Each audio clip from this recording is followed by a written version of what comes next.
These two speakers, and many other speakers, I should add, began writing their talks weeks in advance and practiced daily, trying out different vocal pitches, volumes, experimenting with hand gestures, and even thinking about how fast or slow they should be pacing the room. They were even actually practicing side by side up until about 5 minutes ago when you guys started getting here. They're very nervous, but also very excited.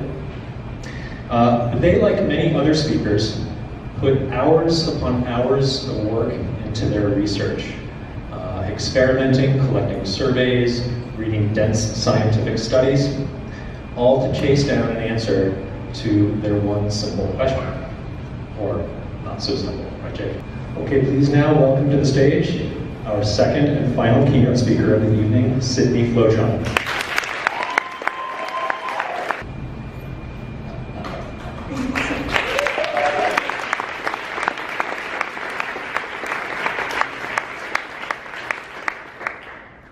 I want you all to stop and think about a time in your life when your mood was negatively affected by someone else. Looking at some of your faces, it didn't seem like it took you long to think of one of these situations out. Now raise your hands if the reason this person put you in such a bad mood is because, well, they were in a bad mood. Yeah, okay, that's a lot. Okay. Me too.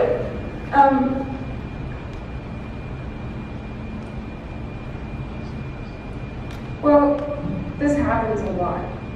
And the reason these people put you, and however depressing this may be, have you ever noticed it works the opposite way around as well?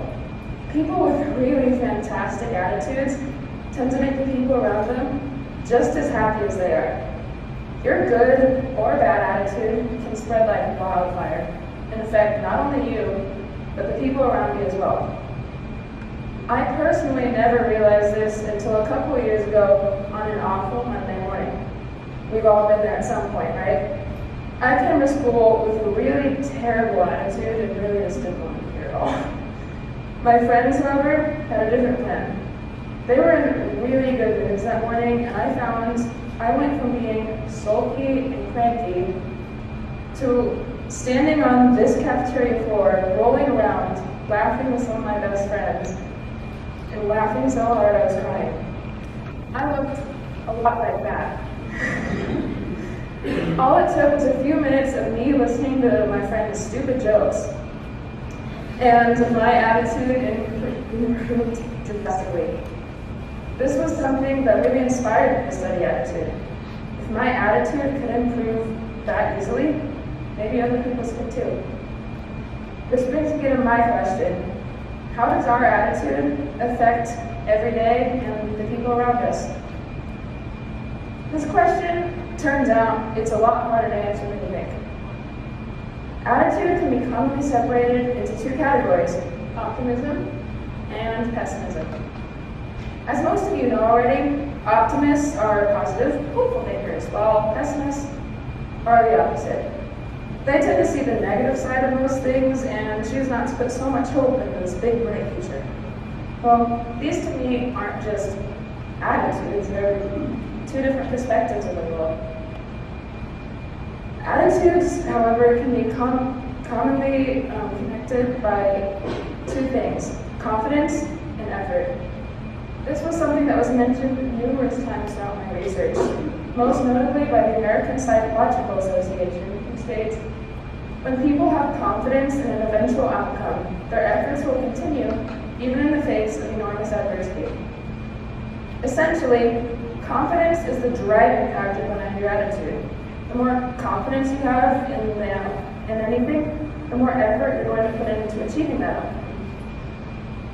Now, of course, I had to go a little further than this research. One of my first experiments was derived from the 2008 Jim Carrey movie, Yes Man. I went one full day saying nothing but yes to everything, and the next day saying nothing but no to everything. Of course, I know what you're thinking, I have limitations. It's not like I'm just going to say yes if someone came up and asked me to know the name of them. I'm not that stupid. However, the no day turned out exactly as planned. Awful. I was bored and miserable and gloomy all day long because I wasn't giving myself the opportunity to do anything fun. However, what did surprise me was the yes day wasn't the best thing in the world either. Yeah, I was being more positive, but I learned there's a limitation to optimism. Being everything to everyone sounds great and all until you realize it's actually the hardest thing you'll ever do. The next step was to write anonymous letters asking people to answer some of my questions about optimism and pessimism. I had huge hopes for this project, and I pasted my letters all over the school. And although I only got a few responses, they were great. The first person said, "I've always believed that by being funny and lighthearted, I can brighten people's day-to-day lives." The second person said, "I honestly can't think of a single instance where I got through something using positivity." Let's think about this. These are two extremely contrasting answers, right? That's exactly what I wanted. This just proves just how differently people think and view the world. Now, I still needed one more project. Something big, something bold, something fun. I couldn't think of anything for the life of me. I sat on this for days and days, until finally, luckily for me, my mom caught me struggling with this. She came over, all mom-like, all mother. She was like, "Sydnee, just do something easy, like hold the door open for your friends on the way to school or something." So that's exactly what I did. After recruiting some of my friends, we decided to do exactly that, just hold the door open for people.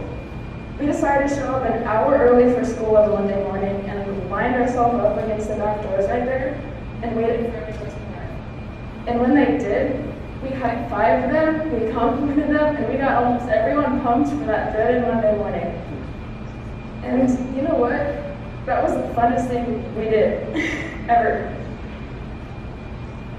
I was really nervous about this at first, but people took it really well. I mean, when you think about it, by having a group of teenagers show up to school an hour earlier than we were supposed to, and on a Monday morning, I mean, some of us weren't exactly good role models for good attitude right away. Am I right? Yep. What we found is that as time went on, our attitude improved too. This was by far one of the most rewarding experiments for me, so yes, Mom, you were right.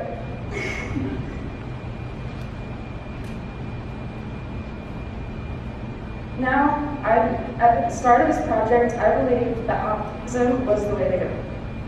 I believed that optimism was the one solve everything in life solution to everything. And now, I believe that the best thing you can be is a little bit of both, an optimist and a pessimist. Why confine yourself to one set way of thinking and viewing the world? The average comfort zone of a person is this big. We have the entire world to go out and explore, and you'll never get to do that if your comfort zone is this big. If you ever want to get where you're going in life, eventually you're gonna have to look at the world through someone else's perspective or through someone else's shoes. And that's why optimism and pessimism, they feed off of each other, because you need a little bit of both to get where you're going. So the biggest lesson I've learned from my project is that apparently life isn't all sunshine and rainbows. Who knew? I shouldn't. But the point is that it's okay to be sad sometimes, because you can be the most optimistic person in the world, and life will still find ways to chew you up, spit you out, and hit you with a truck afterwards. And then run you over again. And again. And again. But that's okay, because it's okay to be in a bad mood sometimes, because pessimism helps get you through that fall. Optimism helps you back on your feet again. So yeah, I'll admit, I was wrong. I wanted to come out here and prove to all of you that pessimism is this awful, horrible, terrible, nasty thing, when in reality, it's not at all. A bad attitude is just as important as a good one. So I encourage you to do both. an optimist, and a pessimist. Don't confine yourself to your little tiny comfort zone of yours. Look at the world through as many wonderful, beautiful perspectives as you can.